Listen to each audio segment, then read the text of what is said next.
Before we officially start today's meeting, I would like to welcome everyone. My name is Annie Adams. I am the chair of the Bicycle and Pedestrian Advisory Commission. And let you each know that it is my intention as your chair that we create a space where every member of the commission feels seen, heard, respected, and valued. So with that said, I call this meeting to order at 7 p.m.-ish on December 16th, 2025. So this is the meeting of the City of Urbana Bicycle and Pedestrian Advisory Commission. It will now come to order. Carmen, will you please do the roll call? Yes. Annie Adams. Present. I'm Carmen Franks. Choshi Huang. Sue Jones. Here. Bruce Mickelson. Here. Kev Murphy. Present. Enan Portis. Sarthak Prasad. Here. Sarah Rand. Present. Nancy Westcott. Present. And our non-voting youth representatives, Tim Friedman. Present. And Giselle Juarez El Gizira. Sorry about your last name if you're listening. It's close enough. That's close. That's good. She can be the decider on that. Yeah, so I'd like to welcome our youth representatives. This is the first meeting that BPAC has had youth representatives, and we're glad you're here. Thank you for coming. Thank you for making time to come. A quorum is present, and we can now proceed to the first order of business. So, are there any suggested changes to the agenda?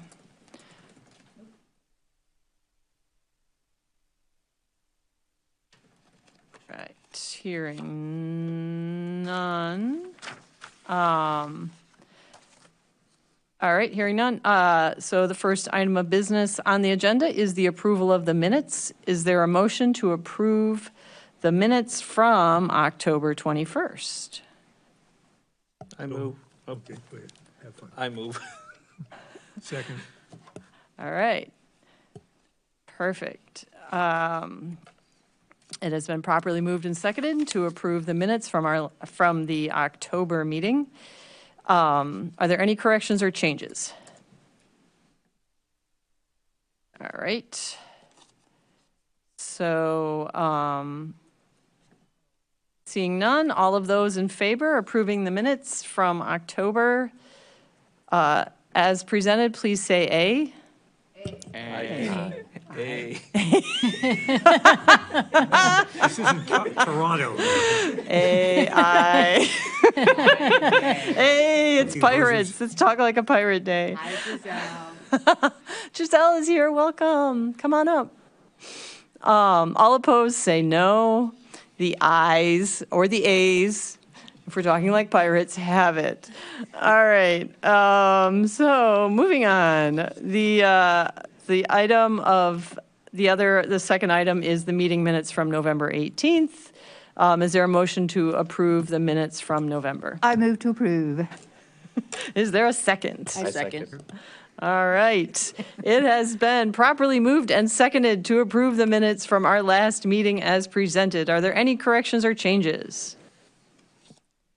Seeing none, all those in favor of approving, my problem is I just want to say, the wrong word. In favor of approving the minutes from November as presented, please say aye. Aye. All opposed say no. The minutes are approved by voice vote. All right. Now we have Gabriel, oh, you're already up with us. Yay, welcome. I apologize, I don't have enough printed agendas, but I can pull one up on this computer here. I can't read mine, so I have it electronically. There you go. All right. Welcome. We're so glad you're here. All right.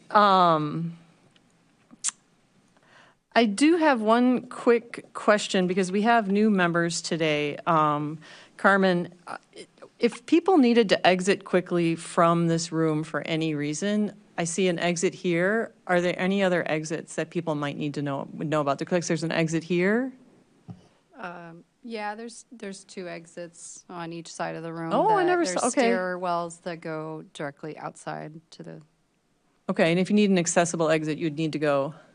Yeah, that way. All right, great. That was just one question. I just wanted, in case there was like a fire or another emergency, I just wanted people to know we have these 3 exits. All right. The next item on the agenda is public input. Is there any public input? All right. Seeing none, we will move on. I'm going to guess there's none. We'll move on. The next item on the agenda is unfinished business. So we have the 2026 meeting schedule and working groups. So we started talking about this last meeting. The BPAC has historically been meeting the third Tuesday of the month at 7 PM here in council chambers. We can continue doing that, staying at a monthly cycle, or if we can discuss if we would like to change that schedule, but either way, we should approve the 2026 schedule tonight. And then last time, we also talked about setting up some working groups, but we did not come to a consensus about which working groups we want to establish just yet and when they will meet, when they are established. But I passed around a sign-up sheet for some ideas. We obviously have the bike share working group already operating, and we have 3 members of that already. We cannot have more than 3 members in each working group, otherwise we could be in violation of the Open Meetings Act. So we're trying to keep these as informal working groups, not formal subcommittees that need to be public. Besides the bike share group, I would like to start an ADA compliance focused group, so I'm volunteering to be a member of that.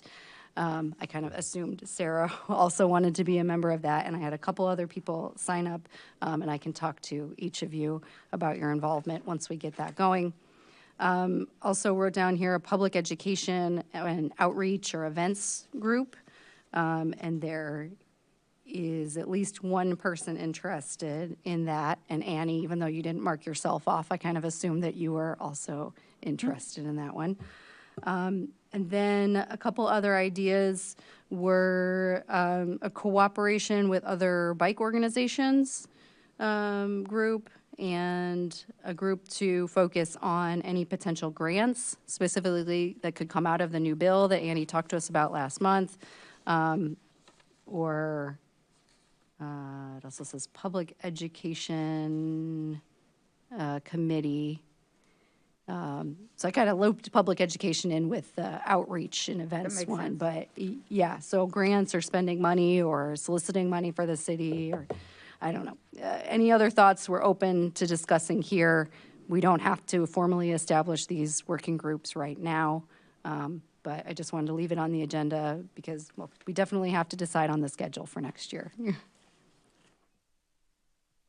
Well, if we decide on a monthly schedule like we have now, and in the interim, over the course of the next semester or so, the working groups coalesce and get going, are we at liberty to change the schedules of the monthly schedule thing to countenance that? In other words, if we do get these subgroups going, can we have a wider cadence between monthly meetings? Probably. I'm not 100% sure, but I'm guessing we can do that as long as we vote on it in a timely fashion so that it can be publicized in the appropriate amount of time for public to be aware of when the meetings are. We did talk last time about maybe having the working groups either meet right before or right after the meeting. So, I mean, one thought is we could keep the monthly meetings, and maybe some of them are just very short. We wrap up the public meeting here within, I don't know, half an hour. Is that optimistic? And then could break apart and meet with our working groups directly after the meeting. And then we wouldn't have to change the schedule at all. I'm in support of that.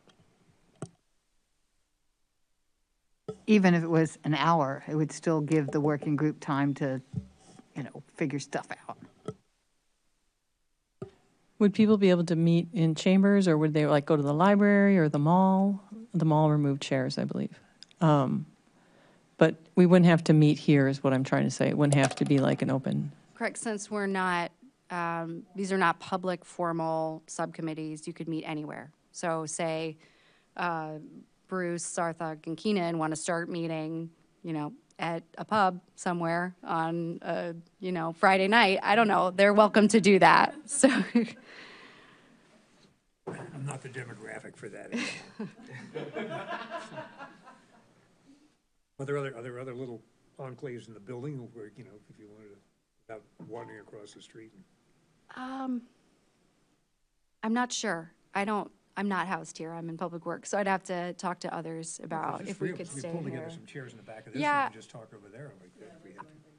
I don't know if I think that we could keep this room open. I mean, since someone's always in the police desk, someone's always there. So I think if they could lock this up for us when we're done, it should be okay, but I'm not 100% sure.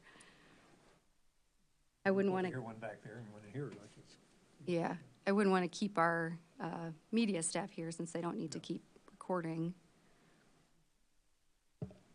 Instead of after the meeting, can we talk about actually doing it before this meeting? Because 9 p.m. in general and sometimes it really becomes a very, very, very long day. So, Yeah. And the ADA compliance group, if we, I'm coordinating with our ADA coordinator who is involved with the Human Rights Commission, and she's going to be talking with them about if there's any interest there in being involved with this working group. And they meet the third Tuesday of every month at, I believe, 5 o'clock, but sometime earlier in the evening. So if they could just stick around a little longer, whoever's in this working group wants to come early, we could meet and then move right into the 7 o'clock meeting. That would work well. It sounds like we want to stick with the 7 o'clock, third Tuesday meeting well, schedule. approve, on a covenant that we try to do these working groups. I like the idea of doing beforehand. In other words, the working groups will meet at 6, and the group as a whole for a formal meeting at 7, something along that line? Yeah, and you could meet anywhere you like. Doesn't have to be here. Okay. Groups could meet before and some groups meet after. I mean, it's Yeah, kind Up of depends to- on the group itself. right. and one more, is there a possibility of actually having the commission meet during working hours? Yes, that's a possibility. I know our traffic commission meets during working hours from the Public Works conference room, and it is not recorded. Like, we do not have to record it, you just have to open it up to the public to attend. So yes, that's a possibility. That is we not have possible access? for everyone. I'm a teacher, so unless it was during my lunch break, but that's usually not feasible. No. Is there a time, if we were to start earlier, is there a time you would be able to start earlier?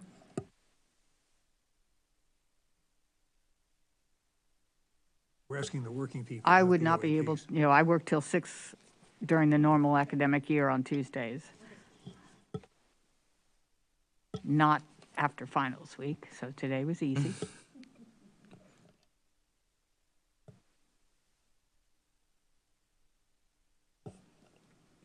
Seven is fine. 7 is fine. So I'm hearing 7 o'clock, third Tuesday, council chambers monthly still. And the working groups at their discretion will Exactly. figure out, meeting on the same day, if possible, before or after. Okay? Does that make sense? Is that where we're sort of moving towards? Yeah, and could we nail down these working groups a little more? So it sounds like we have a strong ADA compliance working group. Sounds like we have a nice, strong bike share working group. I'm interested in public education outreach events. I would be, if anyone's willing to be on that with me. I mean, I can also be my own working group. I am willing to be on that. I can also. All right, cool. All right. And then Nancy, are you on any working group, or are you overcommitted? Are you?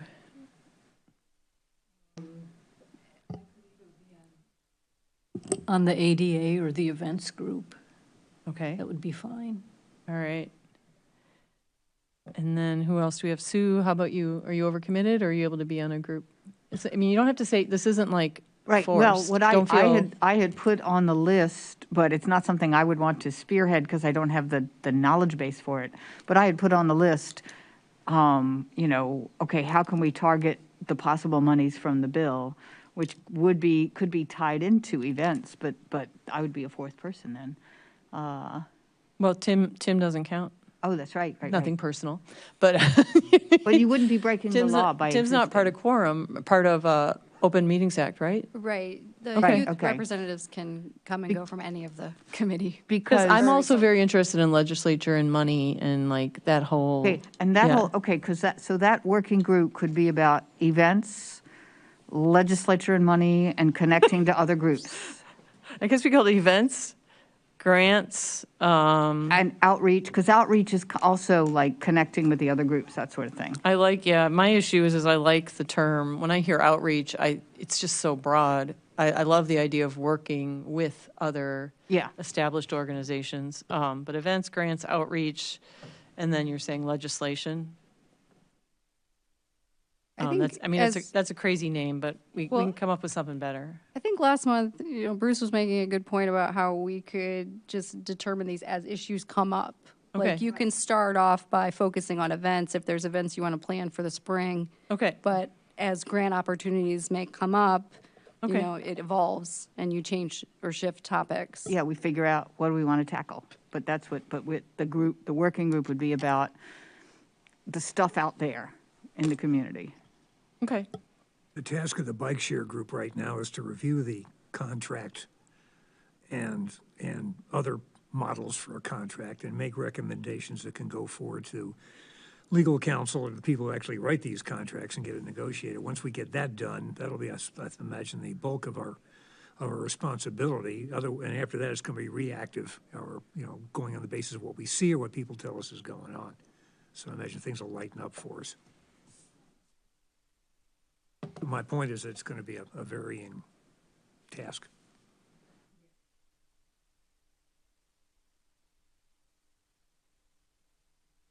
I'm just looking up the Bike Illinois work groups.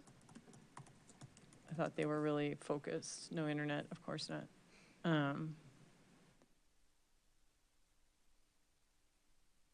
But it sounds like we have interest from all members in all groups. Choshi is not here, but she marked down interest in the bike share group. That's going to be violating our number of members, but, maybe there's a way you could rotate out, like someone can't join, you can. Yeah, I can definitely rotate groups to either ADA, grants, any of them. So I'm open to No, that. I'm not kicking you out of your working group. I'm just saying, like, you could be involved, but maybe it's 3 people at a time, because we don't all show up to all of these meetings every month. 12 straws. But Nancy and Sarah, I've got you guys down for ADA, Annie, Kev, Tim, and Sue for the events, public outreach, grants, legislation. What if we're advocacy? Advocacy? Does that work? Or events, is events better? Advocacy would be a good term that covers it all, yeah. Events and advocacy. All right. Okay. So we'll be, events and advocacy. There we go. All right. And so then these working groups could, because that was my question, is like, if we have these groups, because I think 3 is enough, I think, right? That's perfect. So if we have them, are we thinking of then just having the BPAC meetings every month and not having a shortened meeting time? Does this make sense, the questions I'm asking here? Like, or are we just continuing as is, and then if the working groups want to get together, they just get together as needed? I think that would probably work best. Okay. Yeah. All right. Cool. All right. Super. Well, I think that was productive. Thoughts, questions? I think we should vote on the schedule Okay. to make that official. Okay. All right, so do you have wording on the schedule somewhere? Is it just meet? In the meeting minutes from the last meeting. That's what I was looking for, yep.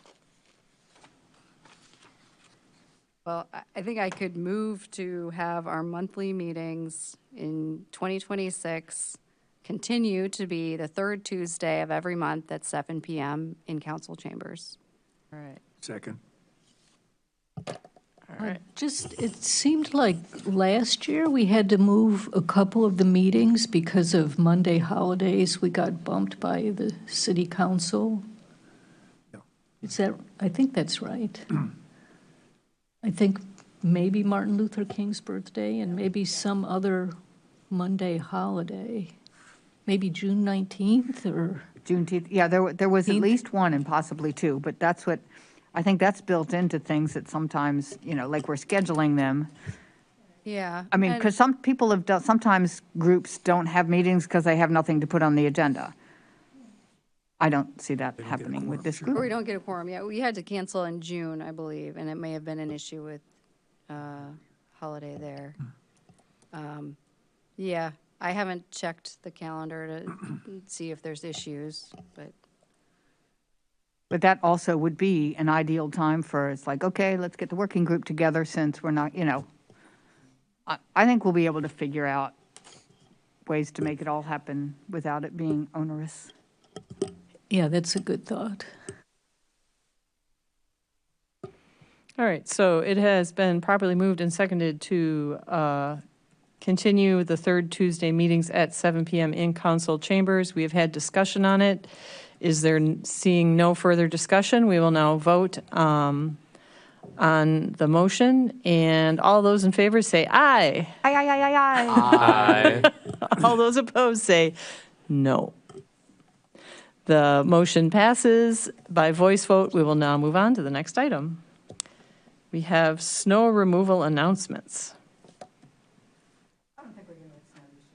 I don't think we're going to get snow this year either. I'm with you, yeah. I don't know if there's any discussion. I think we talked about this last time, and there was some plans to continue the discussion, so I kept it on the agenda. But if we don't have anything new,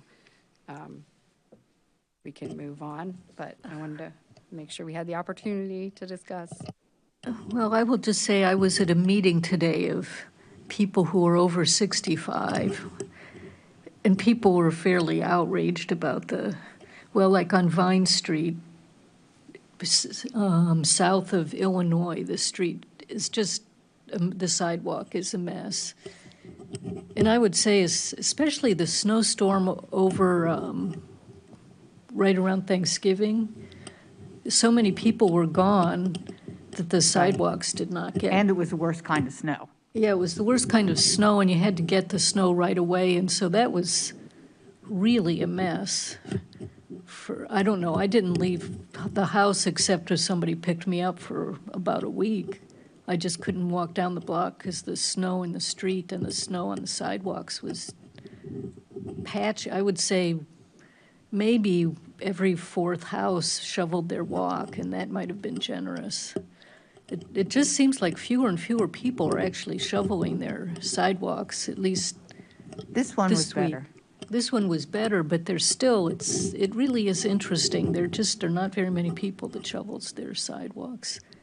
And I don't know I'm interested to hear what you thought about the high school, because my daughter always complained about the snow around the high school.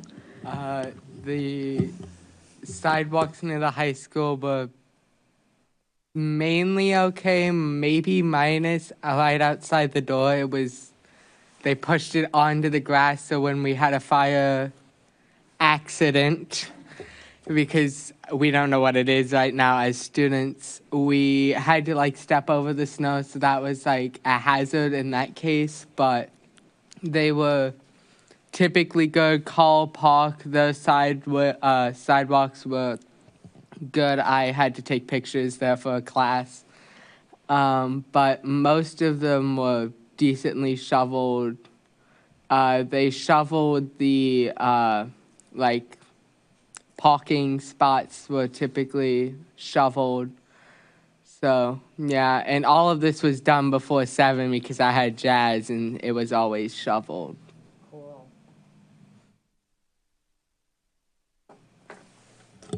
Somehow I think that this might be something that could overlap with outreach, because I really think that it's like there just doesn't seem to be a lot of community enthusiasm for shoveling sidewalks, and it is kind of discouraging. I will say I did bring this issue up on the internet, so of course, people were rude. But supposedly, what many people are saying is that they're not shoveling their sidewalks because it's a liability issue. So if you shovel your sidewalk and then somebody slips like on where you shoveled, they can sue you. So then that's why a bunch basically of not people, true. right, and that's why people are like, well, I'm not going to shovel my sidewalk because I could get sued. And that was the consensus that I was hearing from Spotted in Chambana. I think that is actually a fallacy. Yeah, that's not. I looked at the state law, and although it doesn't specifically say that you would not be sued, if you make the attempt to shovel your walk, that counts as good intentions, and you would have a really hard time in court being sued. But if you Right. don't shovel your walk, then you could be sued.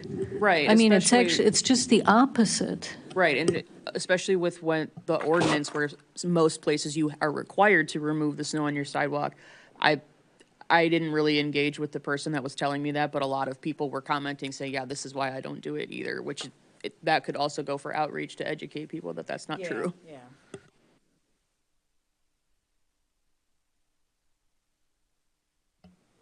Yeah.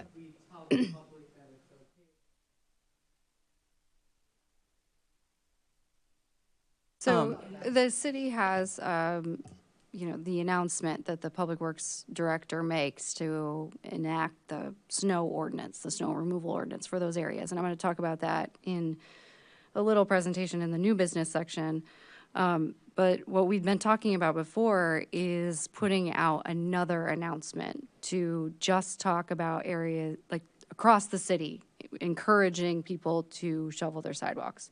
So we talked about putting some language together. I think there were some tentative plans to do that at the last month's meeting, but I don't think anyone did that. So I don't know if we want to, recommit to this for next month or have a working group address it. So at the University of Illinois, I'm going to shout out to FNS. They do a really good job. They send out an email. So they sent out an email on November 30th to the campus community, just saying, please be careful. It's kind of a mess out there. But then they went on to talk about the snow and ice management operations, which I think would be really great to have the city share more, like proactively what they are doing, because there is a plan. The city does have a plan. The city does have people clearing a variety of like streets and different ways that we do keep the city safe. And so FNS puts this in the email that they send out. They also put a snow and ice reporting tool on the website, and it's actually sent out by the chancellor, the provost, and then Morgan White, the vice chancellor of FNS. And then there is a web page just called Snow and Ice Removal. And on that web page, they just say FNS is responsible for. That's what I love about this language. It's like, this is what they are responsible for. 23 miles of roadway, 147 parking lots, 16,000 spaces, 90 miles of sidewalk, 10 miles of bike paths, 200 buildings, 1,400 acres, 300 team members. We don't have that at FNS on the ground. So I understand FNS is outgunned compared to the city of Urbana with the number of humans that are trying to clear what. But I do think showing these two metrics next to each other, people will compare them and they'll have a lot more compassion for our city workers and how much effort they're putting into clearing the streets and what they're doing. And maybe that's a way to build compassion to say, the least I can do is maybe just clear my sidewalk. We have these guys out here working 3 days in a row trying to, clear these streets. And it really is like your tax dollars at work doing this additional, additional work to keep the city open, to keep things moving. So that's and I'm willing to help write this language. I'm willing to help put this together. And update that and put that on there, and we could, put on there, it is not, there is a liability, honestly, in not, I mean, there's a liability in not clearing your sidewalk. There is, it is city property, but there is a liability in that unless things, are changed otherwise. But obviously I could talk to the, City of Urbana attorney before any language goes on a website. We'd want that approved and, because it could just be fact busters, fact busters? I think we want myth busters. So, I mean, it's just really just like clear, forthright language that just gets shared. And this is the same email I've gotten 10 years in a row from the University of Illinois. So it's like if you can create like really nice evergreen communications, I just think it keeps it simple for everyone. So that's my 2 cents on that. Are you looking to establish like a working group for snow removal and ice, or are we just doing that individually? We could. I'd be open to that. Yeah. Yeah. I would do that committee as well. Okay. And if, I could also assist in that committee if needed, because the bike lanes tend to always not be as done as well as the roads are safe. And I can tell, so I think we'll get more into this discussion a little later, but one of the reasons is because they actually rely on the cars to clear the streets. So they don't clear the bike. So yeah, there's a lot of questions and training, because a lot of people got the corners got plowed in, and there's ways to plow streets differently so the corners don't get plowed in. There's ways to consider if there's a bike lane on a street, how would we maybe clear this a little differently? Because what happens is the cars actually, they clear them to a certain extent. You don't want to over clear them, because then you're ripping up the street with those big heavy plows. But on the other, and then the cars, because you see it with the leaves. Like that was the first time I figured it out. I was like, oh, this is what's going on, because I complained, and then, I was told this is what's happening. But basically, if you see it with the leaves, the cars will rip up all the leaves, but the bikes were not as heavy. So, I mean, that's why it's better to have more bikes on your streets than cars. So it's, so there might need to be a different way of cleaning those areas. It's just another way to think about it. So, yeah, there's a whole system there. Sounds like a working group thing. so we have a snow information page on the Public Works Department, and it gives, the number of lane miles of roadway that are maintained. But if you have other pieces of information that you want to add, like if you draft up this language and leave in some blanks for me or someone else in Public Works to fill those in, I can do that, and I can pass it along to get approved by leadership and legal, and maybe have Bridget share it with media. Unless we don't get any more snow. I don't know. Yeah, for sure. If we do a working group, we'll do a working group, and I can, this is actually a lot of what I do at my job. How do you simplify things so people pay attention? So I will, I can draft some stuff, and yeah, of course, I'm gonna say we should change it to snow and ice removal, but I'm open to whatever needs to happen. But yeah, cool. Thank you. Yeah, I think it might be just a good place to start offline, and we can discuss it further then and try to work through that. All right, cool. Moving on, it is now Carmen. Report, nope, are we done? Nope. Oh, good, okay, the good stuff. Action. Reports of city officials and staff and reports of committees. Public Works updates, Carmen. Yeah, I just went ahead and put myself on the agenda directly so we wouldn't forget. Not a whole lot of changes from last time, but things are still progressing, so I will try to run through this quickly. Organized project updates based on type of project again, so our shared use paths, the Florida Avenue shared use path, still at 90% complete for the plans, still cleared the SHPO review, and the work is still planned for 2026, although we may move the construction back to align with the Florida Avenue roadway project. Baker's Lane shared use path, that's under construction. Right now, it's shut down for the winter, though, and will resume after the winter. All work is to be completed by mid-August. That mid-block crossing on Main Street was partially built. It's also in Kathy's mailbag. I haven't seen If that. any of you read the News Gazette, that someone asked a question about that mid-block crossing. Oh. And Oh, so, yeah, John probably responded to that one then. yeah. Yeah, Yeah. okay. Perkins Road Shared Use Path, this will be the last update on that because the construction is completed, 100% completed. Roadway projects, Country Club Road and Perkins Road project. This is a widening of the south side sidewalk to a shared use path per the bicycle and pedestrian master plans, and adding a new sidewalk on the north side between Willow Road and Cunningham. That project went out to bid in October. It's A&R that is doing the work. Construction is still expected to be completed in 2026. Lincoln Avenue corridor study, no updates since last time. We're still kind of on hold until we can get some funding for that one. Lincoln Avenue, the North Lincoln Avenue from Washer to Killarney, the SS4A grant funding, that I think for the demonstration project, the council, I believe they approved the agreement with FHWA and IDOT for that last night. There's been, discussion about federal grant language, but no issues with this one. This project is still in the public outreach phases, and the concept plan is still underway. Demonstration is expected to be completed in summer of 2026. What else? Oh, and then the full construction expected in FY '28. Springfield Avenue resurfacing project, I'm going to give you an update on that during the new business section of this meeting.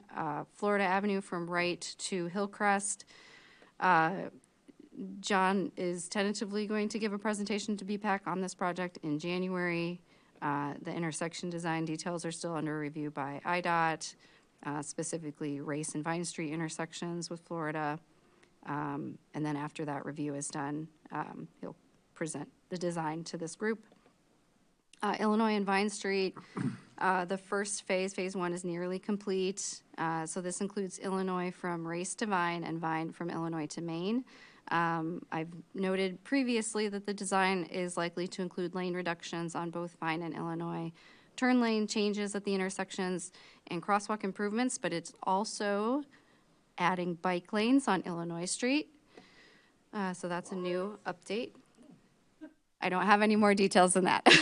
Wow, thank you. That's amazing. I knew you'd be excited about that one. Traffic signal improvements. This is the audio device updates.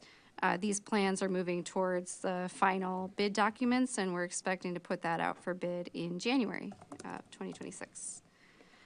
Sidewalk improvements. There were sidewalk improvements that were constructed over the summer and the fall. That's work is substantially completed, expecting to get the final payments out any day now. TIF 4 sidewalk improvements, those are repairs to existing sidewalk on the west side of Cunningham from Kerr to Country Club Road. The bids were open in October, that went to Foyt's, and the construction is to be completed in 2026. Another update on sidewalks that is new this month, but I could have told you last month, I just forgot. We're currently working on developing a plan for the maintenance of the streetscape bricks in downtown. So that's the brick sidewalk. It's not really the sidewalk, it's between the sidewalk and the street. So we're updating a maintenance plan for those right now. Can you tell me what happened there? Are they, Lack of maintenance. okay. But basically they put in bricks instead of, because it looked, Yeah, it was a streetscape plan developed, I don't know how many years ago, I think in the 80s. And these were put in and maybe put in without putting a maintenance plan in place. So I think we've deferred maintenance on those for quite a while, and some are not in great shape. So we are revisiting that so we can repair those. and will they be, you probably do not know the answer to this, but will they just replace them with bricks, or will they maybe do something smoother? I believe the plan is replaced with bricks, but that is still in development. So I will let you know as that progresses. Equity and quality of life projects, the streetscapes from FY22, or sorry, street lights from FY22, the construction is complete. This is the one where we are still waiting on the designer to reach out to a vendor about reducing the glare on some of those lights. So I need to follow up with John about that one. FY25 program for EQL, Equity and Quality of Life. These are the sidewalks, ramps, streetlights, and some traffic calming devices on Broadway, Kerr, and Cottage Grove. Design is still underway and expecting to put that out for bid for construction in early 2026. Grants. We have a grants consultant working for this city, and they are finalizing a grant strategy document for us right now. I shared with Annie via email that I've shared information on a Road to Zero traffic safety grant, and they provided some feedback to me on that one, thinking that might be probably better for the university to pursue, but there may be opportunities if we could coordinate on that. I don't know. So that's all I've got on that. That's a new one. But and that is all I have. because I wonder for about city that updates. street in front of the Granger Library. Springfield. That's the Springfield Avenue resurfacing project, which I will We'll be talk about talking later. about Yep, got it. later tonight. Yeah. All right, questions, thoughts before we move on to e-bikes, bike share working group? E-bikes, bike share working group, what do you got? Okay. Carmen's been wearing so many hats for this committee over the last few weeks because of a staff shortage. She's also been our liaison de facto here. And right now we're waiting for a officially appointed city staff member to join us as a liaison. The basic need is for our suggestions, when they get coalesced, to be vetted for plausibility and legal viability as somebody moves to a contract, refreshment or renewal. What we have right now, again, thanks to Carmen, is a packet, a folder with the extant documents that we can work with. There's a couple of omissions there or absences that I wish we could fill. I don't think we have the Champaign contract in there. Do we? We do. We do, okay. So. The university contract is, It's a policy okay, rather than a contract. okay. But, the details of who's paying what and what provisions the more of that we can find out from other entities, from Champaign and the university, the better. In the meantime, I put out some initial suggestions and impressions from those documents. And I'm hoping the other members of the group can get to, settle down when things cool off for them over the next few weeks and build on those so we can coalesce something to work with. And then in January, move ahead with working with a city staff member. We're going into a hibernation period. Apparently, VO pulls a lot of bikes off during this for repair or protection. For obvious reasons, usage drops off. And so it looks like we have some time, which I hope we don't waste, to come together and have some kind of a good plan sooner rather than later before things really thaw out and get going again. Key issues, to take it a little farther, what do we want to charge, on a per bike or general blanket fee from VO? And what can we do on the real flashpoint, which has gotten flashier just in the last few days, having to do with the abandoned bikes and wheelchair ramps, sidewalks, private lawns, driveways, things like that. The impression we've got is that the GPS capabilities of VO are such now that they know when a bike is out of position. The current language is written, as I understand it, that they do something if somebody actually actively complains, dials the number or puts it in, and then maybe or maybe not in the next few hours somebody comes out and looks into it. If there was some way of heading that off, and we've talked about this before, by putting an additional fee or keeping the meter running on a bike when it's parked in the wrong place, that could go too far to solve a lot of those problems. That's an issue. And the other thing is where you want to control bike usage, by interdicting the motor operations of the bike if it jumps onto certain sidewalks or goes into certain areas, parks or places like that where you really don't want people running around on electric power. So, you know, and so to sum it up, there's a couple of pages of skeleton suggestions that we're going to be looking at and building on. Along with that, if it's okay, if it's legit, I'll check with Carmen. She could tell me right now, we could circulate that packet to everybody, the folder of documents that we've got. I'd be happy to bounce that to BPAC for review, or are there some That's hazards probably to it? fine. I think we need to be careful about discussions that happen outside of the public meetings. So that can include emails.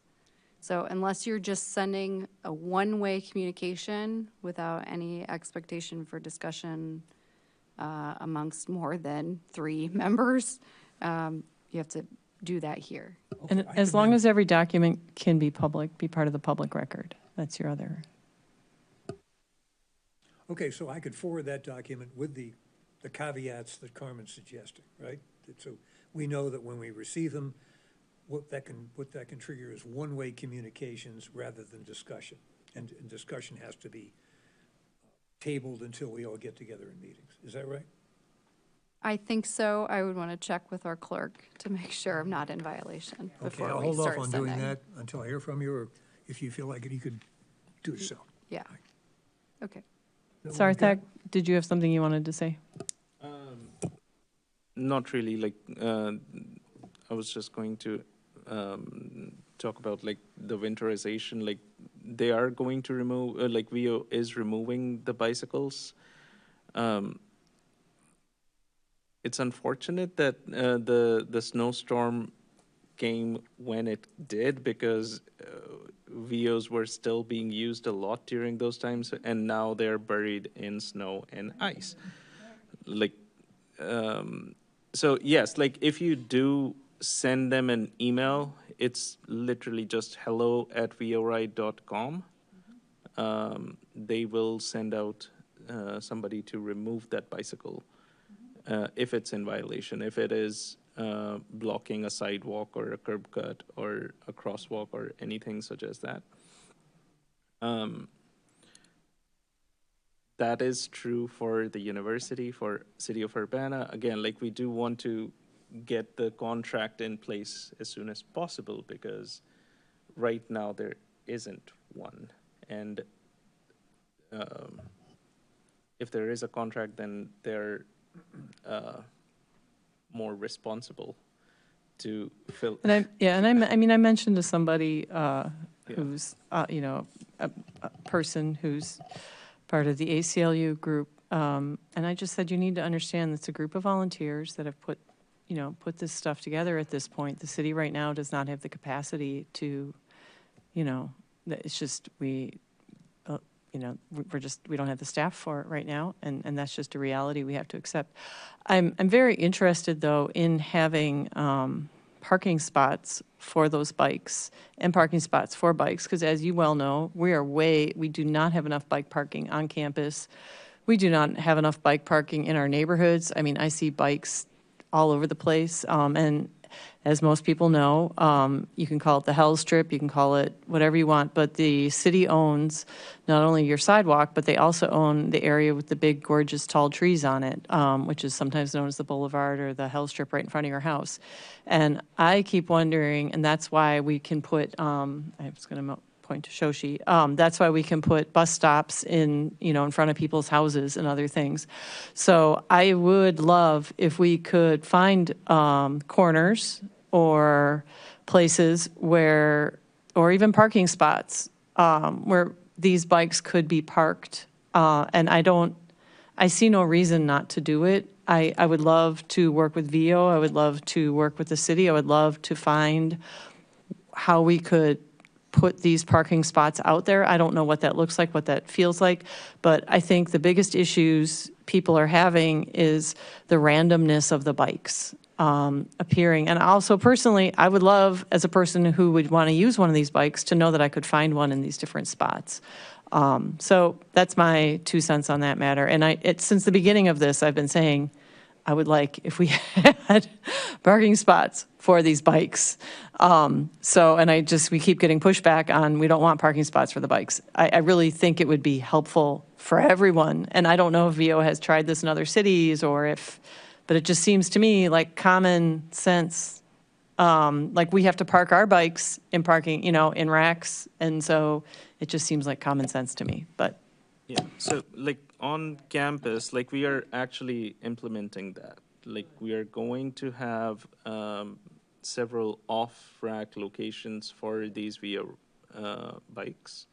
There will be like literally green paint on the pavement where these can be dropped off and or users get in their rides there. For the city, like we did talk about some of this, like during the working group meetings, like parks or schools or other public places where we can create hubs. It's just, we still have to get permission. We still have to get, Yeah. there is, I yeah. I think we could use Champaign as a model, which has specific locations downtown Down here, yeah. designated for bike parking. And when VO comes through and moves bikes, they're supposed to put them in those specific locations. I think that is something that could work for Urbana. I don't think we're ever going to get entirely away from bikes in the tree space or hell strip or whatever we want to call it, utility corridor or whatever you want to call it. Because, I mean, first, it's very difficult to do. I don't know if it's that difficult. It's but I okay think to could be park it very in the hell limiting. strip is the thing, is people are parking it on the sidewalk instead of parking it in this gross turf grass. I'm a native plant bully, so, instead of parking it you can just park it on the turf grass, but people feel uncomfortable doing that. But the reality is, parking it on the sidewalks are so skinny, they're not 8 foot in a lot of spaces, which is again why people are having trouble with it. So to me, if there were like designated spaces in our neighborhoods where people could park the bikes, it just seems like common sense. I know that's been an issue for MTD. Like, drivers have almost hit the bikes before. I experienced it once going home one day. The driver almost hit one because it was on the road, and she had to go around it. You're allowed to park them in the road. They're vehicles, so they are, So I know it's been something MTD's been struggling with, so maybe that should be something they should also try to figure out. Like, I know there's been safety concerns for buses running them over and all of that. To make these improvements incrementally, I'm guessing that VO knows where the hot spots are, the cluster spots are, where bikes are typically picked up and dropped off. In an interaction with them, as the contract gets negotiated. It would just save them so much money. Let me finish. to 2 or just, 3 you know? locales and see how that works. And then if it does, when we expand from there.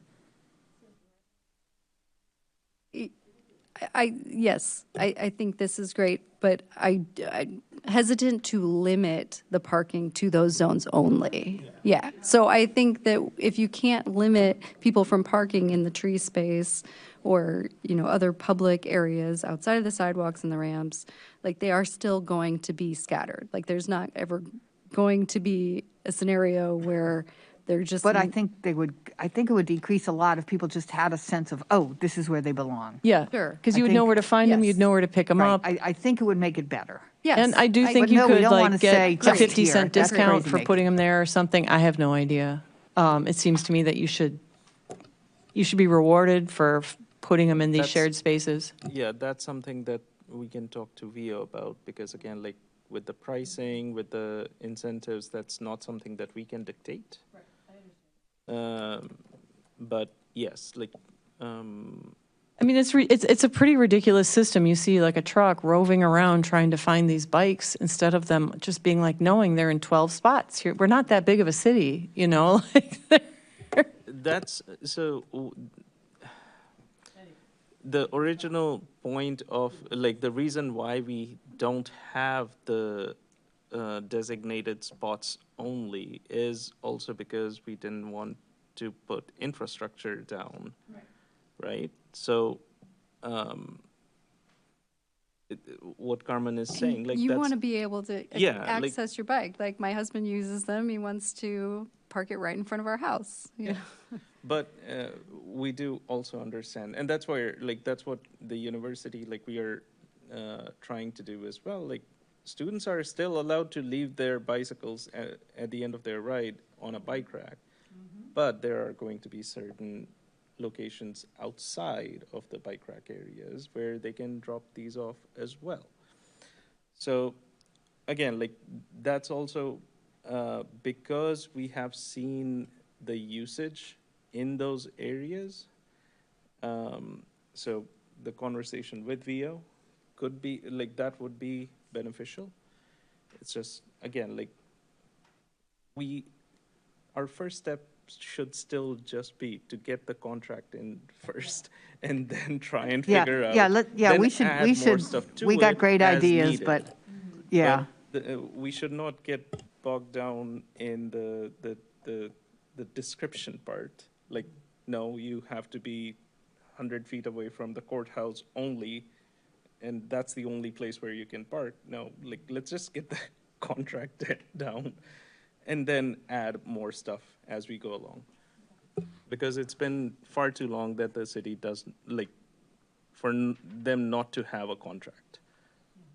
To get the contract done, though, would it be legitimate for city officials, when we get to the point that they have our suggestions, to sit down with the university in a three-way conversation with VO and work it out together, so we don't have to be But, yeah, but pushing it with- should be that way, not, you know, we can talk about it to death here, so Yeah. we should be moving on. We're moving on. You know what we're moving on to, everyone? New business. There is a very exciting update on Springfield Avenue resurfacing project. Carmen?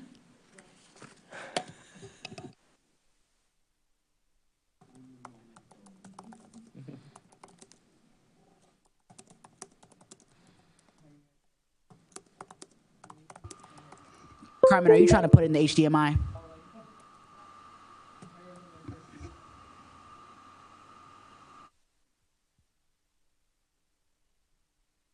Yes.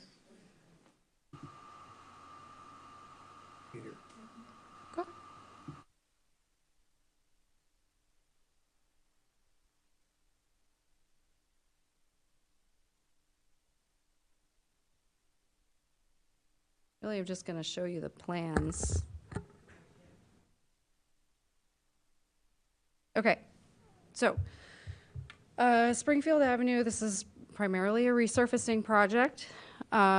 This was part of a larger project from Wright Street down to McCullough, but we split it into two different projects because the eastern portion from Lincoln, or Busey to McCullough, became more costly and challenging than anticipated because of the bridge at Phillips Rec Center. So that was constructed this past summer, and that's completed. Now this is the western portion from Wright Street to Gregory. So the driver for this project is primarily the poor roadway condition. It wasn't a safety project focused on crashes or traffic issues. It's really the poor condition of the roadway surface. Yes, there's potholes. So I don't know if you can see here, but this is Wright Street here. This is Gregory. The reconstruction and the resurfacing, I will show you the plans for this, but it's really just the western portion, and then there's a few ramp and sidewalk improvements that I'll show you as well. So this is not a final plan set. This is still a draft version, so we are finalizing this with our consultant, Fairgram, right now. What else did I want to tell you? Oh, we're targeting the construction for this summer during Uval's break. Even though the road condition was the main driver, you know, we also looked at this entire streetscape conditions, like the street lights, the traffic signals, sidewalks, ramps, the curb conditions, and the trees. So let me just show you. This is the removals plan. So up here, where my cursor is, this is Wright Street. So there's going to be full depth roadway construction from Wright Street down to the crossing at Granger Library. And we'll be removing these pavers here as well. The rest of it from the edge of this full depth reconstruction down to past Matthews, down to past Goodwin will be resurfacing. So that's not a full depth, that's just milling off the top surface and putting down new asphalt, unless the condition warrants additional full depth reconstruction, and we call those just pavement patches. So let's see. Oh, there's another improvement here. That's the sidewalk ramp. There's just some additional pavers that need to be removed so we can extend the detectable warnings here for the ramp at Matthews. Moving east, this is past Goodwin. We're going to replace the existing traffic signal loops. We're going to fix the driveway here, east of Goodwin. And then just west of Gregory, we're going to be removing the brick sidewalk here. It's adjacent to U of I, so they've agreed that we can remove these brick pavers and we'll be replacing it with a concrete sidewalk. So now this is the plans just showing what is being replaced here. So the pavers that are across from or adjacent to Kenny Gymnasium, between Wright and the pedestrian crossing at Granger, these pavers are going to be replaced with concrete here. Because of the slope and the narrow width, it doesn't warrant grass or new pavers. We determined with U of I's coordination that concrete was the appropriate thing to place here. What else? Okay.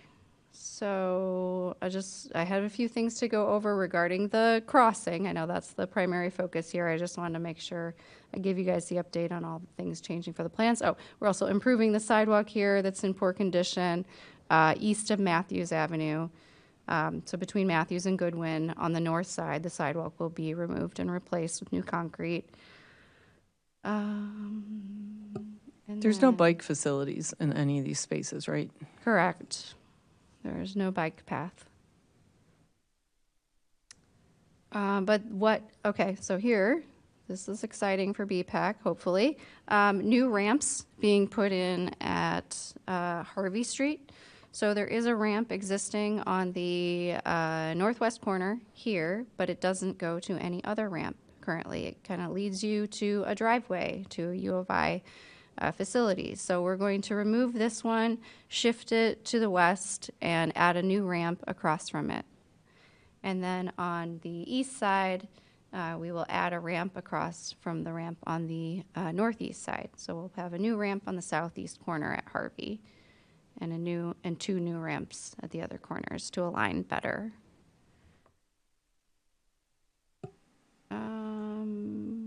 Does the city own the street that's in front of Uni? 'Cause that's a Springfield? It's Matthews, yeah, it's that corner, because that is a Yes. hot mess for That is- biking and walking and everything. It's just a hot mess. Yes, that is in very poor condition. It's in poor condition, but it's even like, I used to work in that building, and it's just a mess, like trying to get out of there somehow, I don't care how you're trying to get out of The there. It's like- driveways or the sidewalk or like what? It's just that it's a one-way, design? it's a one-way for cars, but then the sidewalk, you can't really move, like the sidewalk, it's a logistical nightmare. And then also there's a lot of pickup happening there, so if you try to ride your bike contraflow, it's really bad. So it's a real mess. It just needs some thought. Well, we do not have any plans to redesign Matthews, but there is the potential to do resurfacing on some of those side streets if we get a good cost for construction from our bids when this goes out. So it didn't get into the plan sets, but there is an opportunity there to extend the resurfacing if, we have the money for it. Sorry, you know what I'm talking about, right? Matthews Avenue is special. Yeah. Yeah, it's just But again, like it's confusing. Needs. It's a huge project. Whenever it happens, like it's going to be a huge project, and like you can just see, like when you try to move down it, and you can just you just are like, wow, well, this was just done in patches here and It there. is a very difficult area in general for all three modes, like for pedestrian, bicycles, and cars. But it's very hard to, because it's going to cost a lot of money. Like, and again, like, it is a city street, but then sometimes the sidewalks are ours, and the bike paths are the universities, but then they shift, and then it's the city. So there is it's very confusing.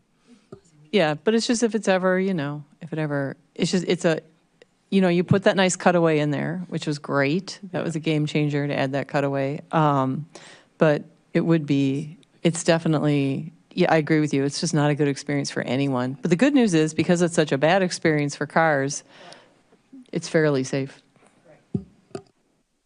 It's so bad, people pay attention. Yes. Or they go somewhere else. I mean, that's, Unless you want to cross Matthews from Green Street. Well, on Green Street, it's fine, but especially like whenever there is like ADA,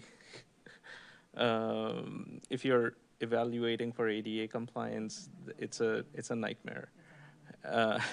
But again, it's, yeah. Okay, back to Springfield Avenue, now focused on the crossing at Granger Library. So I reached out to RPC about if they could provide some crash data for this segment and these intersections. So this is the quick summary at the bottom of this segment from Wright to Matthews.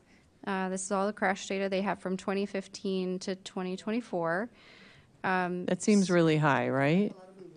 No, actually, this is actually really good news. That first, there's no fatal crashes. There's not even any type A injury crashes occurring in the segment here. And then I have on a later slide, these are all car crashes in the segment, and no pedestrian or cyclist crashes recorded in this time period from that crossing. So this is the crash trends, and I don't have anything smart to say about this. This is the data I got from RPC for this segment. I think I needed to put it into context for myself about what all this means. So I compared it with Lincoln Avenue, and I'll show you that in the next slide. But first, RPC did also share with me their comments that they received from the active transportation plan survey they had out this fall. They pulled out all the ones that were related to this crossing. So out of 714 surveys received, they had 15 with comments about the area. And there were these first 12 that were negative comments, just saying there were concerns about cars not stopping, people going too fast through here, or afraid that, when you push the button, it says cars might not stop, so there's the potential for a crash. Is there like a sun problem there where the sun hits and you're just blinded by the sun if you're in a car? Maybe? I don't know. I've.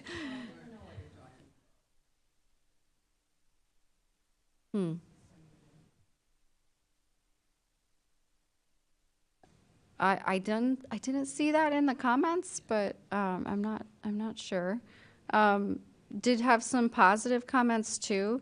And I'll say from my experience with the outreach on the Lincoln Avenue corridor, when we were proposing the rapid flashing beacons, the rectangular rapid flashing beacons, or RRFBs, for crossings on Lincoln, we got a lot of positive feedback on these. And we used this as the reference point. We said this will be like the one on Springfield at Granger, and really heard very few, if any, negative comments on that. It was a lot of excitement for this, saying, yeah, we like that crossing.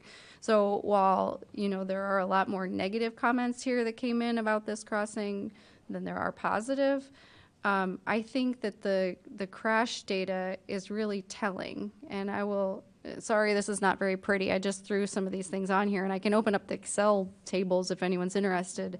But I think the top table here is this segment on Springfield, and these are the types of crashes. And these are just the segment. It's taking out the intersection. So we're not considering what's happening at Wright and Matthews. There were some crashes.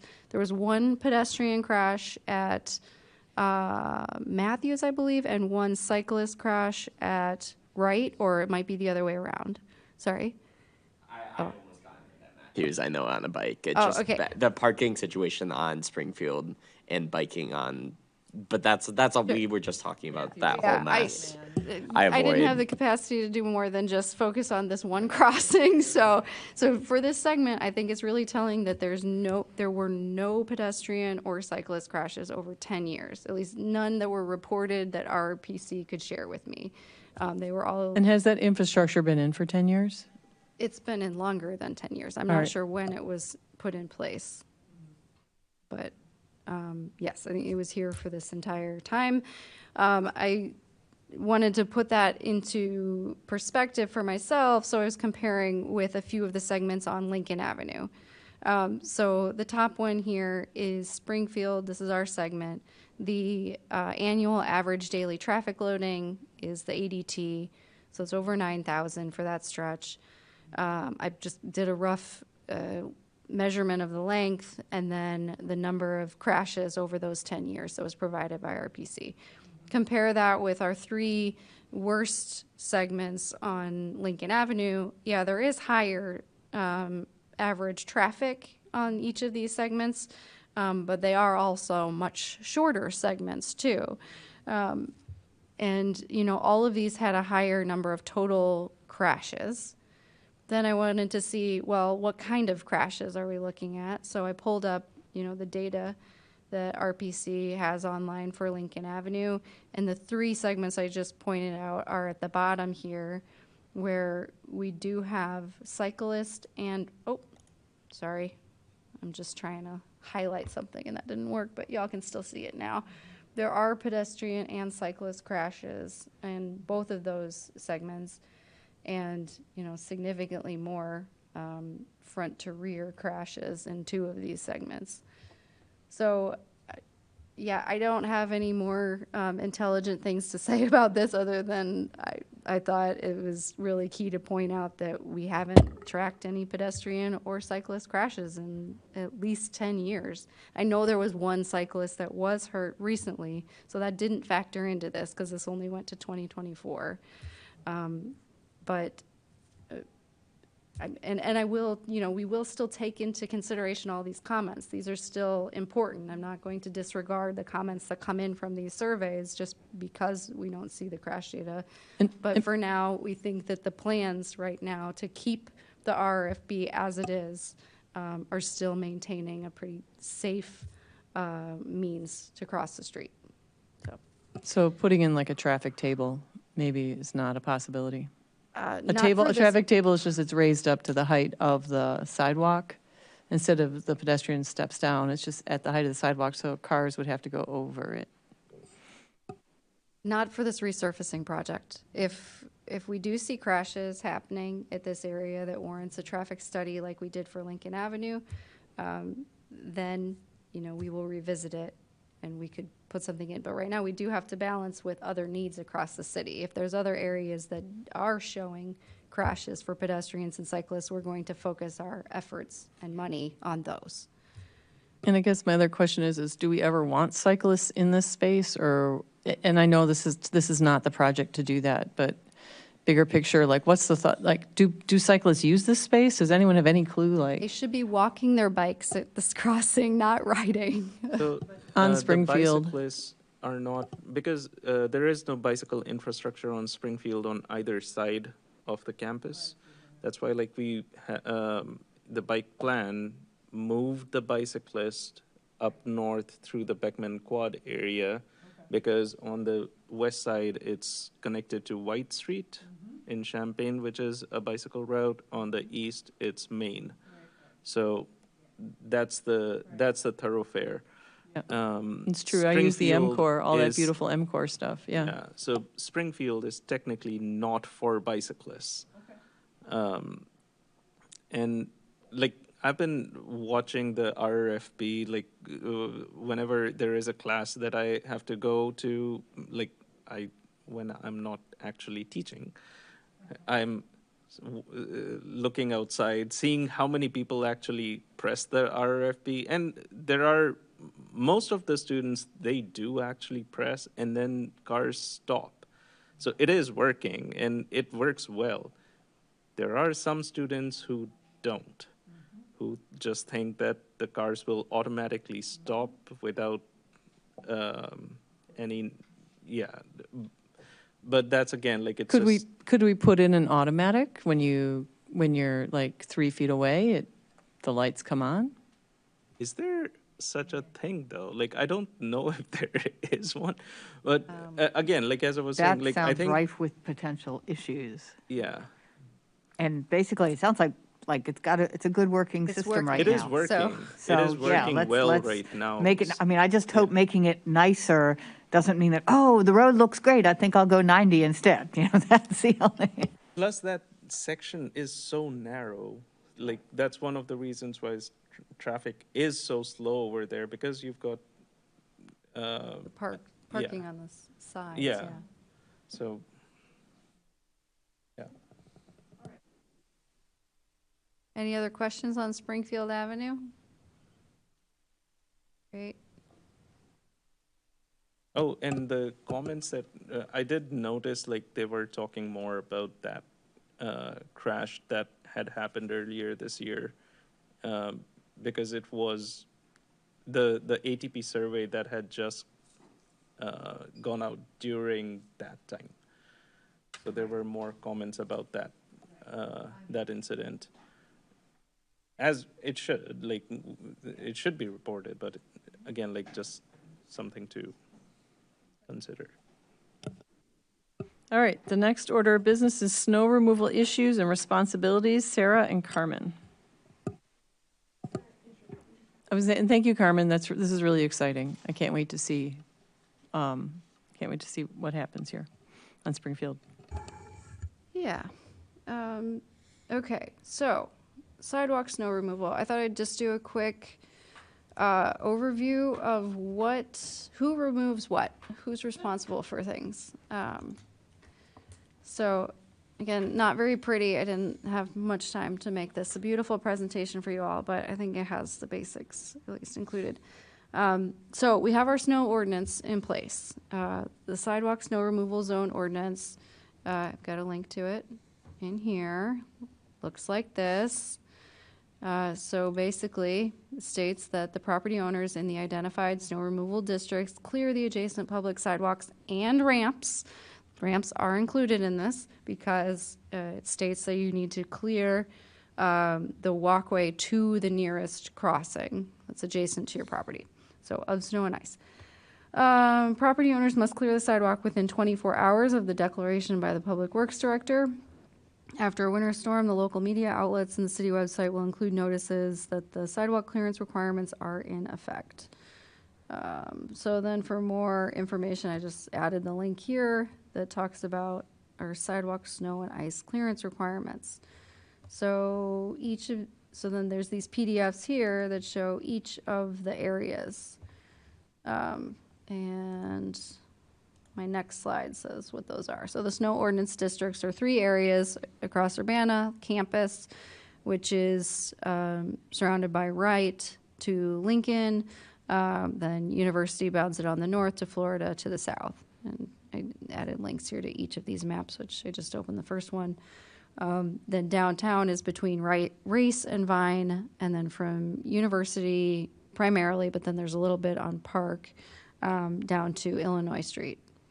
And then Philo Road is just Philo Road, but from Florida Avenue on the south side of that intersection down to Windsor Avenue. And from Silver to Windsor, it's only on the east side of the street.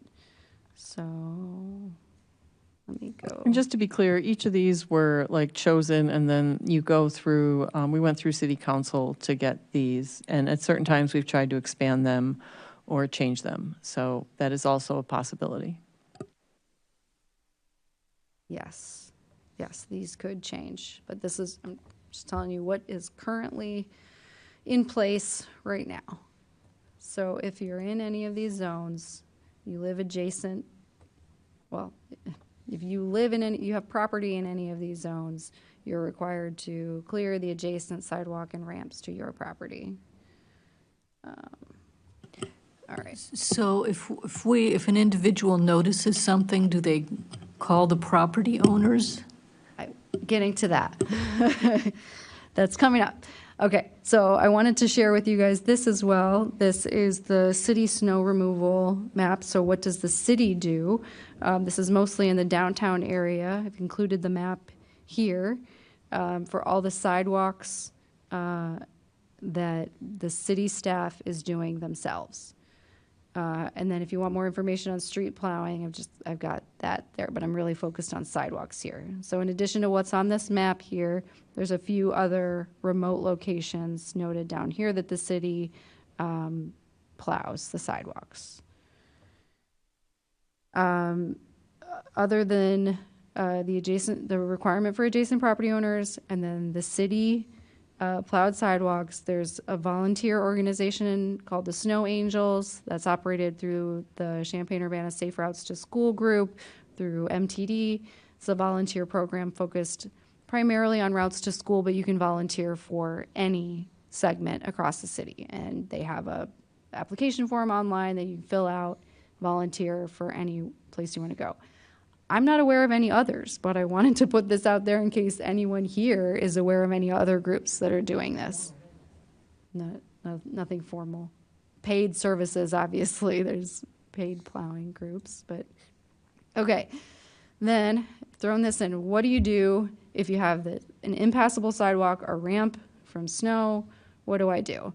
If you're in one of those snow ordinance areas, those 3 zones, it's the responsibility of our community development inspector to enforce the ordinance. And if you go on to our frequently asked questions page, the snow removal page that I was just on, it talks about what actually happens there. You know, the property owner can get a warning if there's a violation, it's been 24 hours and they haven't removed the snow. Then after that, they start giving fines. So this is the phone number for our community development inspector that enforces that. In the city maintained zones, the map that I just shared with you, that's Public Works operations crew. So this is the number to our admin front desk to report that, and we could put those issues directly into our asset management page for operations to address. Outside of those areas, I've put myself as the contact because this is still, we're working this out currently. So I've noted here that Public Works, we are examining the priority locations for clearing ramps and maintaining ADA clearances. And I'm working with the ADA coordinator on a complaint intake website and form for all ADA issues and a process for addressing those complaints. You know, we've been talking about that for just ADA issues themselves. That could be a fault in the sidewalk or some other issue that's not unrelated to snow. But I think snow issues could factor into this as well. So I cannot commit to operations staff clearing any ramp or sidewalk that is called in, but I also think it is our responsibility to maintain the right-of-way so that it is passable. So when there are ramps that are completely blocked with snow, I want to know about it. I want to take this information in, so I'm providing my contact here so you can continue sending me those locations, and I think we can, John Zeman and I were talking about this today. Our city engineer, he, started kind of thinking of different ways that we could prioritize this and make our own new map of which ramps and sidewalks need to be maintained to keep a clear route outside of these snow ordinance areas. And that could be prioritized based on maybe the size of the street, because then the crosswalk is larger, or ADT, the volume of traffic on that street could indicate that you'd have a higher pedestrian traffic on that street as well. There's different things that we are exploring right now But I'll just tell you, it's in progress. Are you aware that there's just a way to plow the streets so you don't block the corners? It's just a well-known technique that maybe I should just share. Just because it's called the square corner technique. So that might be the other thing to do, would be to just plow the streets. I know it's tough. I know they're big machines, but I think there's ways. Suggesting additional training for our Oh, operations the poor staff. guys, I know, and gals, I'm sorry. But it would help. I mean, I know I got, people sent me complaints about block corners and falling off their bikes and things like that. So it would save you the hassle of having to kind of try to figure this out if the corners were not blocked by snow. I don't know if it's that complex, but I have it open as a tab. I will send it. It maybe isn't even that complex. Maybe it's just like one of those like, oh, never thought of that sort of things. I don't operate one of those big machines, and you would not want me to. So, That's all I have. I will turn this over to Sarah. I think she had. Sarah, are you able to pull up the picture that I sent you? Oh, I did not say that. I might be able to. Well, while she looks for that, I'm the reason that we brought this up, because most of the time after it snows, I am trying to get to places without just driving my wheelchair, but sometimes I don't always have that option. So I have encountered in at least 3 different places throughout Urbana where the way that they got plowed, with the streets getting plowed, the curb cuts are no longer accessible. So you can't actually get through the crosswalk. And the major issue with that is once I have to go in the road, there's nowhere else for me to get back on the sidewalk because it's just plowed over everywhere. So it's not just going around that particular crosswalk, I'm now on the road potentially until I get all the way to my house, which isn't, one, the bike lanes aren't meant for that. The bike lanes are also in poor shape, and for me, part of the issues that I have is the way my wheelchair is, but for anybody else that can see, it's also important to shovel your sidewalks, because I can't wear snow boots with my leg braces. So I can only wear these shoes. I cannot wear any pants over or under other than these leggings because they just don't fit. These go all the way up here. So if you don't shovel your sidewalks and I'm now going through, my feet are covered in snow and there's nothing I can do about it. And it's just something so simple as just clearing it off, not only for the people that are walking or can walk around it, but so something like that, most people don't think about it because they're like, why can't you just wear snow boots? But I'm not able to.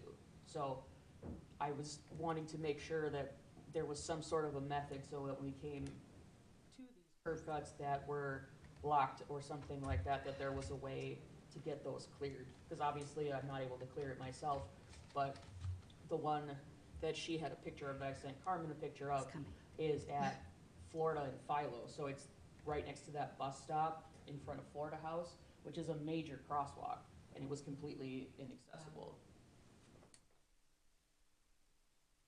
Sorry, my laptop doesn't like saving on this, but here's what I can do. And looking at the height, it's like, okay, we shovel our work several times. Well, it's not perfect. It's not down to bare sidewalk. But, it's not, you're not going to get a bunch of snow in your stuff. Right, and that's the thing. Personal responsibility goes a long way for people just maintaining their own sidewalks without having to get threats of fines and things like that. But most people don't have that perspective of, because they walk through the snow or they can walk around the places that are blocked. The other issue that I am running across is when people are parking in driveways, they're blocking the sidewalks, like they're parking half in the driveway and half the sidewalk. Well, now with the snow, I can't go around your car. There's just nothing for me to do. I just have to turn around and go back.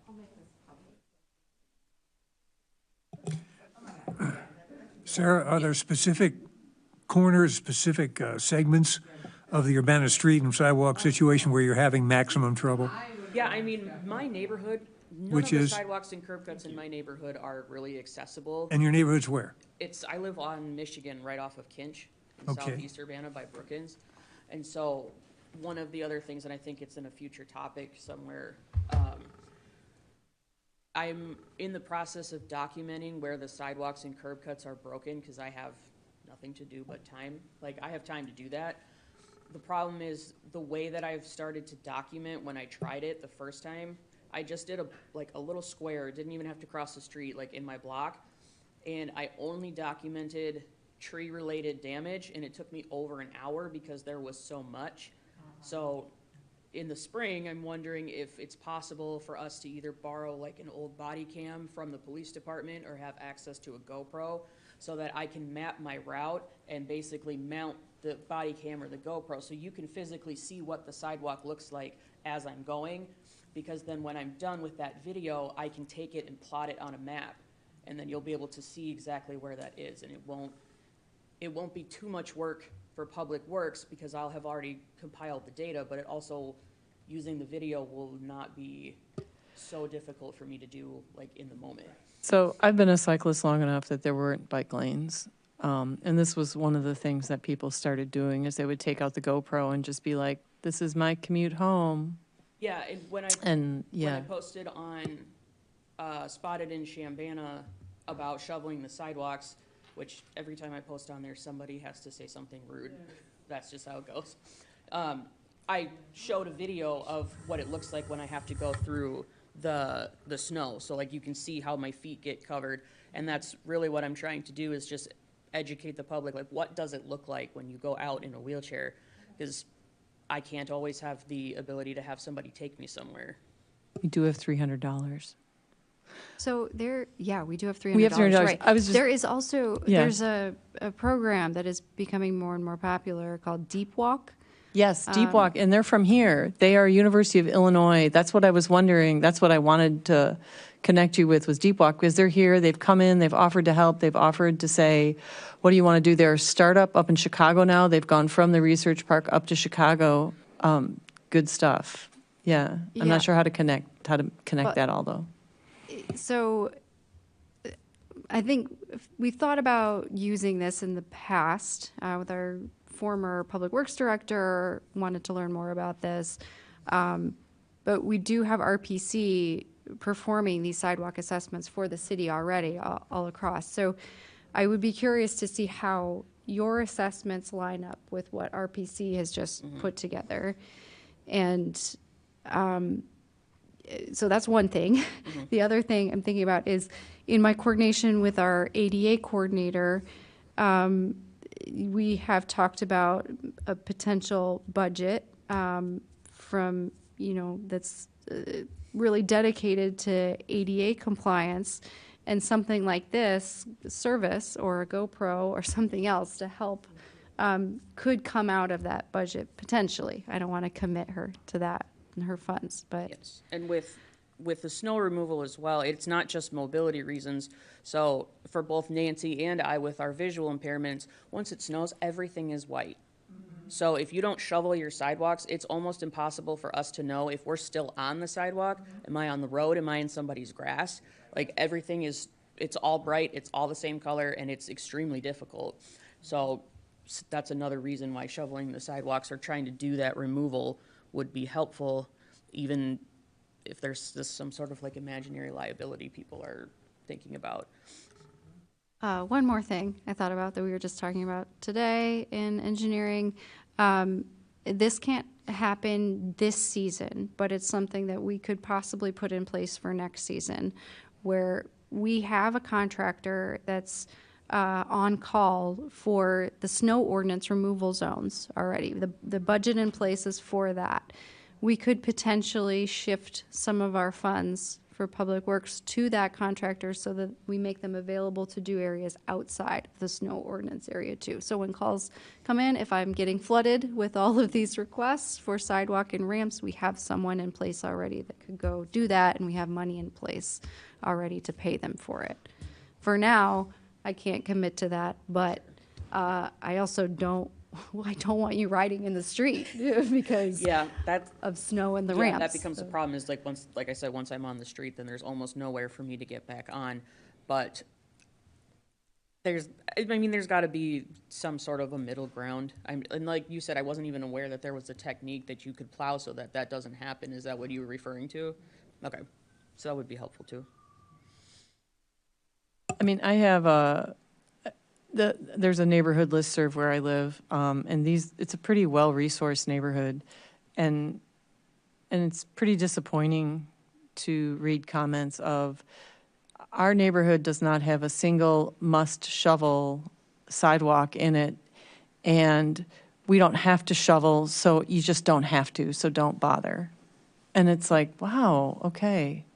I mean, I personally take a lot of pride in shoveling my sidewalk. It's just where I grew up. It's how I grew up. It was something that was really important to me. I walked to school. I have 9 brothers and sisters, so we're walking to school. Or wherever, frankly.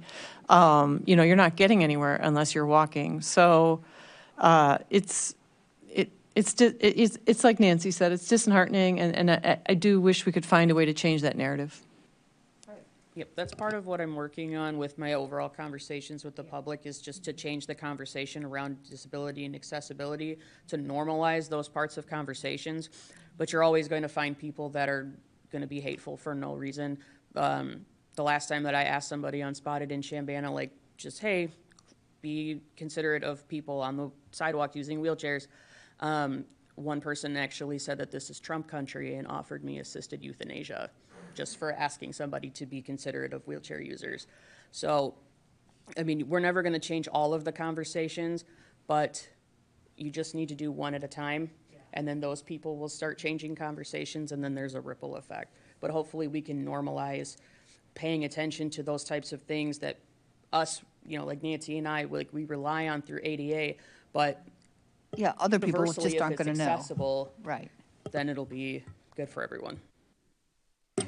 And it's not just, also people, once you hit 65, 70, and you want to walk, exercise is so important, but once it snows or it gets iced over, you just don't leave your house unless somebody comes and picks you up.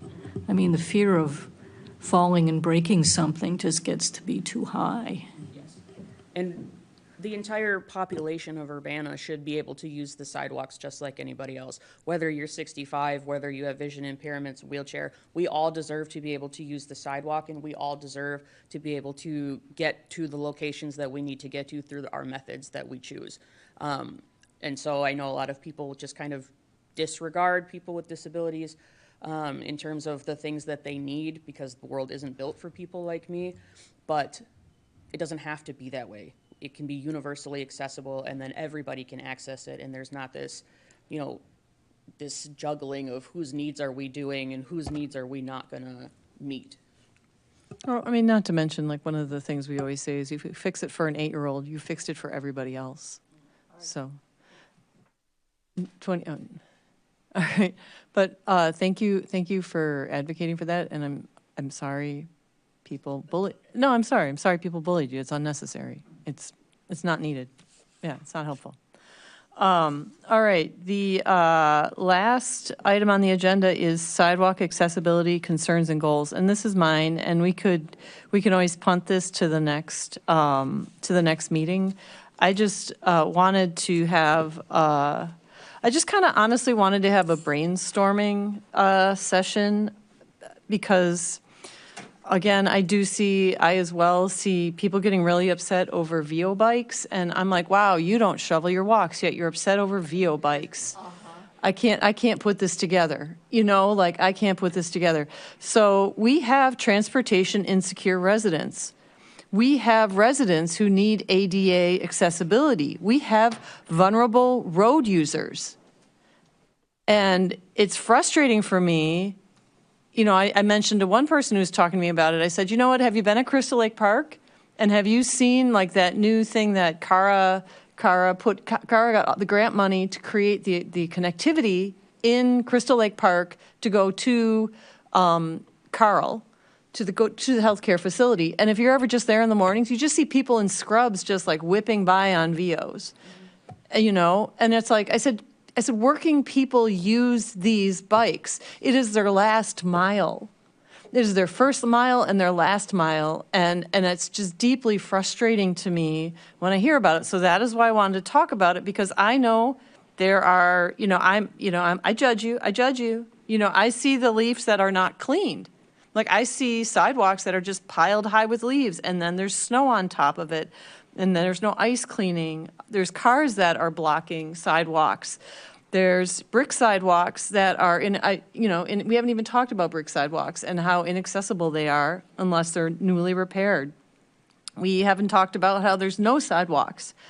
We haven't talked about how there's dangerous intersections and there's vehicle speeds that are too much. So my thought was, if we just had like a brainstorming session about this. And again, we could do this next time. It's like a fantasy brainstorming session, but through that we might find some solutions, because we all know, we've heard about cities where people try to get past, like in Chicago, they just tried passing sidewalk clearing, that the city would clear the sidewalks.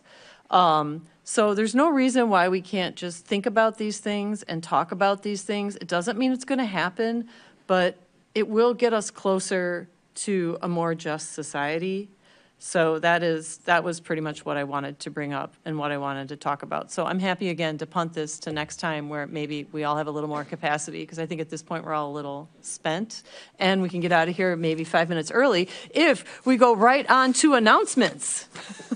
What do you guys say? Do you guys want to talk about this next time? Maybe like mull it? Okay. Because that's what I'd just like to mull about. I mean, I would love to just like say like how I was like going on and on about like, I would like there to be specific VO parking spots, right? Let's just kind of mull some ideas. It doesn't mean it's all going to happen. It doesn't mean any of it's going to happen. But I think if we can all just use our pooled share of knowledge and just sort of think about things that might work, because we do need to move the needle in our community on keeping the sidewalks clear. We just need to. We need to move the needle on it. So, all right, I'm getting off my rant. So announcements. Does anyone have any announcements? I have something that's off topic from snow and sidewalks, and so the park district was just awarded EV charging grant. So we'll have charging stations at Crystal Lake Aquatic Center, Phillips Recreation Center, and also the Health and Wellness Center. There'll be 2 at each location. I think there'll be level 2 chargers, so you can charge your car from like, I think 4 to 5 hours from 0 to full. But this won't be implemented till probably around springtime. So we're talking to the grant agency, Heartland, and also Ameren the past 2 days. So we're figuring out the logistics and designs and everything.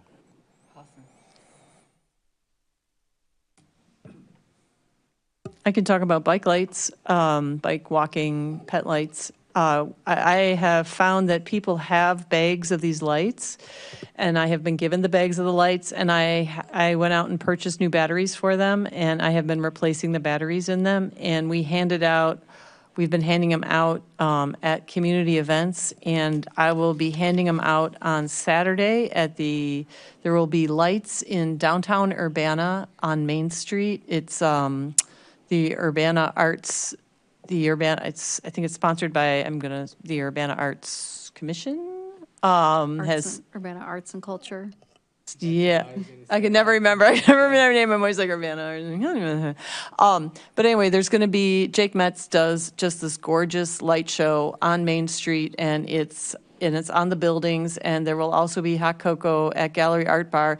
And then if you find your way into Gallery Art Bar, I will be sitting there, and any of you can join me. I'll be handing out lights. But we've given out quite a few, and it's pretty exciting. So I don't have as many left as I had before, but I am finding that people do have bags of lights. So if anyone else can find bags of old lights, please give them to me. I have plenty of batteries. Me and I have someone who's helped me. We're quickly learning how to just flip out the old batteries, put in the new ones, and move on. So I'm pretty excited about that. And it was very fun to hand out the lights. It was pretty heavy Latino community, and they were pretty excited to get them. So that was cool. What else? I think that's my big announcement. I'm pretty sure also Urbana Jazz Band is going to be at Main Scoop. Jazz combo, but yeah. There may be lights there, but not me.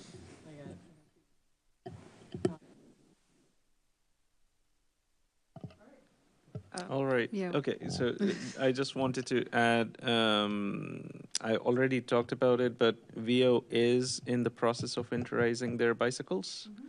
So over the next week or so, you will be seeing VO bikes leaving the streets and sidewalks of campus and community for 3 months, and they'll be back in March, sometime in March, weather dependent.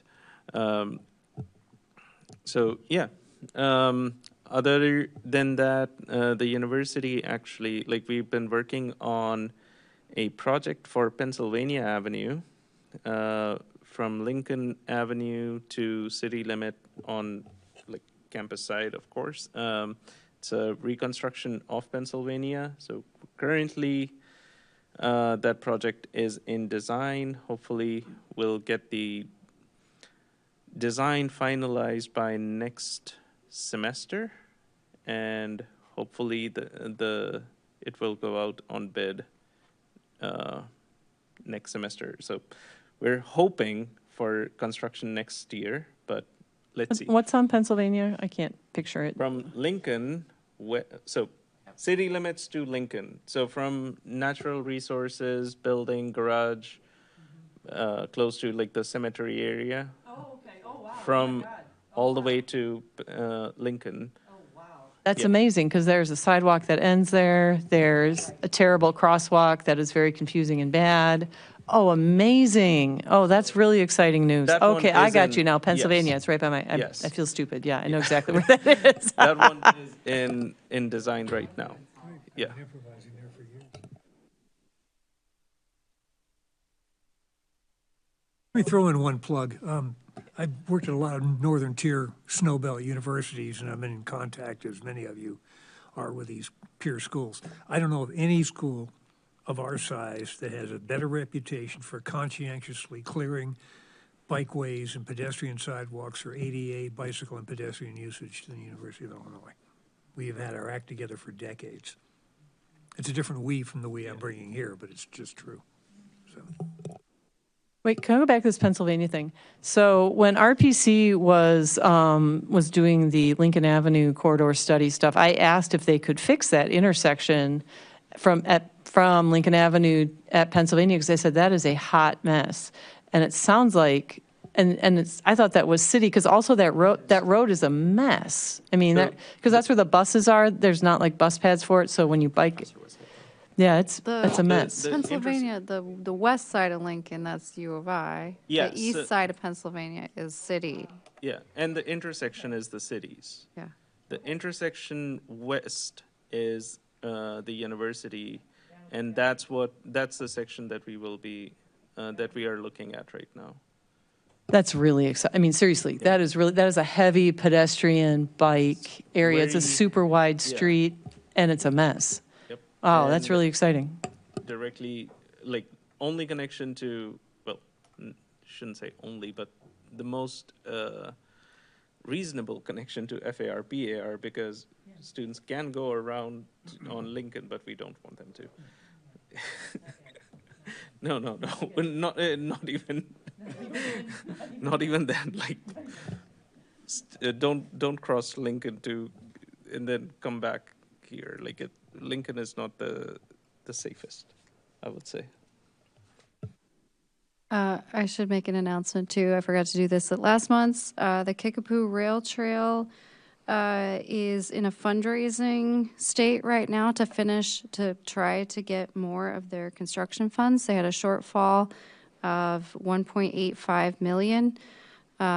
They got a sizable grant from a DCEO, but they still did not have enough because their estimate was based on 2020 numbers instead of current construction costs. So they've been fundraising for a few months now, and they still have a $1.5 million shortfall to go. So if they don't raise that by April, I don't remember the exact date, but sometime in April, then segments will have to be removed from the project and done at a later time when they can get that funding. So if you know anyone interested in donating, I can put you in contact with the Kickapoo Rail Trail group. But yeah, just had to put that plug out there. And then I have just a quick update on where I'm at with the pedestrian and bicycle fatalities presentation. I sat down and talked to the coroner about it. She's totally on board to give me whatever stats I need. I offered her to present with me to create that working relationship. And I'm actually going to meet it with her again next week to like solidify all the stats that I need. So aiming for a January presentation. Carmen, there will be money coming from that presentation I gave last month for park access. I don't quite know, right? I don't know if it'll make a trail or not, but yeah. I can bring it up at my steering committee meeting on Friday if they haven't heard about it yet. So. It's a new source of funding. It's for downstate. It's for like under-resourced communities. I mean, we check off a lot of the boxes, but I don't know the details of that grant. Like, I don't know exactly, you know how it is. Like, what can you spend the money on? I don't know. All right. Does anybody have any future topics? Brainstorming, which will be fun. Yeah, brainstorming.